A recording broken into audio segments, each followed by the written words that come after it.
Bienvenue dans ce tout nouveau rendez-vous d'actualité sur SMAF Academy. Chaque semaine, nous décryptons les coulisses de la finance numérique, les évolutions réglementaires majeures et les innovations qui bousculent l'écosystème Web3. Actualité du jour. Mea culpa signé CZ. CZ de Binance admet qu'il avait tort. J'ai sous-estimé les stablecoins et les RWA pendant des années. Le fondateur de Binance, Changpeng Zhao, a lâché une confession peu commune lors d'un récent entretien avec Wu Blockchain.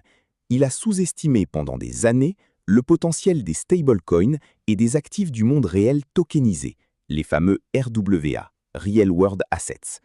Deux segments qu'il jugeait marginaux et qui pèsent aujourd'hui plusieurs centaines de milliards de dollars. Les stablecoins, initialement perçus comme marginaux, ont vu leur capitalisation dépasser les 320 milliards de dollars, devenant un élément clé du trading crypto et un intérêt pour les régulateurs. La communauté crypto en deuil. Le PDG d'Ondo Finance décède brutalement. La communauté crypto sous le choc.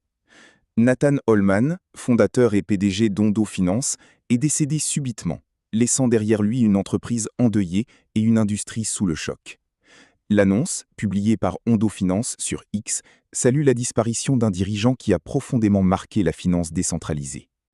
C'est avec une profonde tristesse que nous annonçons le décès soudain de Nathan Holman, fondateur d'Ondo. Toutes nos pensées vont à sa famille et à ses proches. L'intelligence, l'humilité et la détermination de Nate ont façonné Ondo dans son ensemble. Sa conviction du pouvoir de la technologie pour créer un système financier plus ouvert et accessible perdure dans tout ce que nous réalisons. Son impact sur ce secteur, et sur chacun d'entre nous personnellement, est incommensurable. Nate nous a également aidés à bâtir une organisation solide, forte de dirigeants expérimentés dans tous les domaines d'activité. Yann Debode, président d'Ondo Finance depuis de nombreuses années, assurera la direction générale. Yann pilote notre stratégie, nos produits et nos opérations quotidiennes depuis plus de 2 ans et bénéficie de la pleine confiance de l'équipe dirigeante. Nous poursuivrons l'œuvre de Nate. C'est pour nous la plus belle façon de lui rendre hommage. Un fondateur qui voulait réconcilier Wall Street et la blockchain. Diplômé de l'université Brown et passé par Goldman Sachs, Nathan Holman avait fondé Ondo Finance en 2021 avec une idée précise en tête: faire entrer les actifs financiers traditionnels sur la blockchain. Sa thèse tenait en 3 lettres: RWA, Real World Assets, ou actifs du monde réel tokenisés, un segment dont il aura été l'un des architectes les plus écoutés. Sous sa direction, l'entreprise a lancé des produits devenus des références du secteur, comme l'USDY, un instrument adossé à des bons du Trésor américain, et l'USG, qui tokenise l'exposition à des fonds monétaires de courte durée. En quelques années, Ondo s'est ainsi imposé comme l'un des acteurs majeurs de la tokenisation des actifs financiers, au point d'attirer des partenariats avec des géants comme BlackRock pour la liquidité de ses produits. La réaction du milieu ne s'est pas fait attendre. Messages de soutien, hommages, témoignages de proches collaborateurs, les publications affluent sur X, signe de l'empreinte laissée par celui que ses pairs surnommaient simplement Nate. Les équipes du Journal du Coin se joignent à la communauté pour rendre hommage à un entrepreneur brillant, humble et visionnaire. Pour assurer la continuité, le conseil d'administration a nommé Yann Debode au poste de PDG. Jusqu'ici président de la société, il en pilotait déjà la stratégie et les opérations quotidiennes depuis plus de 2 ans. Dans son premier message public, il s'est engagé à poursuivre la trajectoire fixée par son prédécesseur. La mission d'Ondo, la mission de Nate, n'a pas changé, écrit-il, avant d'ajouter: nous continuerons à construire un système financier plus ouvert et accessible. Côté opérationnel, la société se veut rassurante. Aucune interruption n'est prévue sur les produits actuels et la feuille de route reste celle dessinée par Holman, articulée autour des stablecoins à rendement, des actions tokenisées et de l'extension de l'infrastructure RWA. Nous restons pleinement engagés à réaliser la vision de Nate, précise le communiqué. Reste qu'au-delà des annonces de continuité, le départ d'Holman prive le segment RWA d'une de ses voies les plus structurantes. À 33 ans, il avait largement contribué à crédibiliser cette catégorie auprès des institutions financières traditionnelles. Charge désormais à son successeur de prolonger ce travail, dans des conditions que personne, chez Ondo, n'avait imaginé devoir affronter aussitôt. La CFTC, accusée de protéger les entreprises liées à la famille Trump. Régulateur sous influence.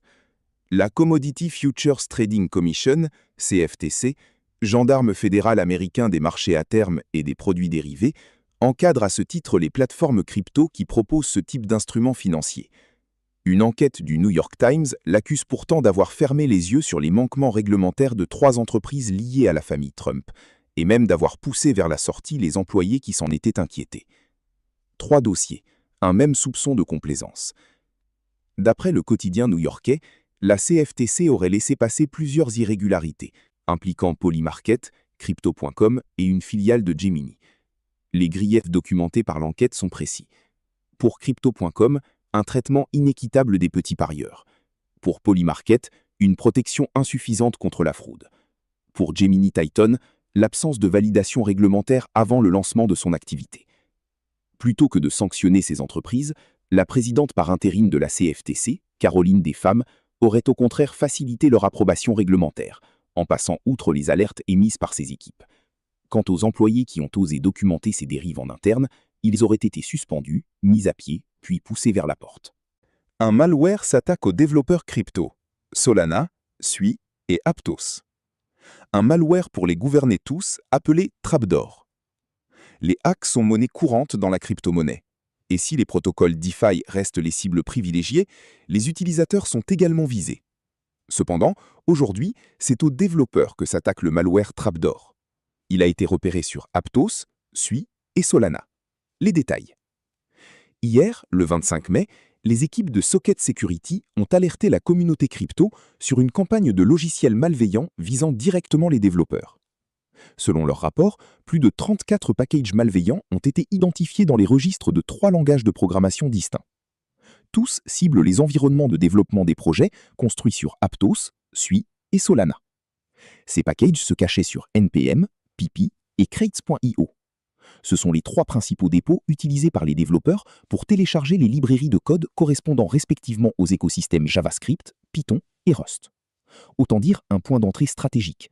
Un seul package compromis peut potentiellement se retrouver dans des centaines de projets. Comment fonctionne Trapdoor? Baptisé Trapdoor, le malware est donc conçu pour exfiltrer un éventail large d'informations sensibles. Clés SSH, key store de wallet, identifiant AWS, token GitHub et bases de données de connexion stockées dans les navigateurs. Une fois installés, ces packages malveillants s'activent automatiquement. Ils détournent des fonctionnalités normales des gestionnaires de paquets comme NPM, Pipi ou Crates.io. L'objectif, exécuter leur code nuisible dès l'installation, sans que le développeur ne s'en rende compte. Le procédé est simple.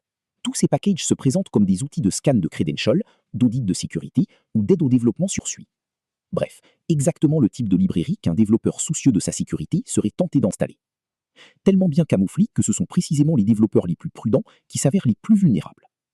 Une fois exécutés, ces packages dérobent les informations sensibles présentes sur la machine du développeur, avec le risque, en bout de chaîne, que des projets entiers et leurs utilisateurs soient compromis. Voilà, c'est tout pour aujourd'hui. Pour rester informé des actus crypto et économie, abonne-toi sur la chaîne, like et partage. N'oublie pas lâcher un pouce bleu et un commentaire.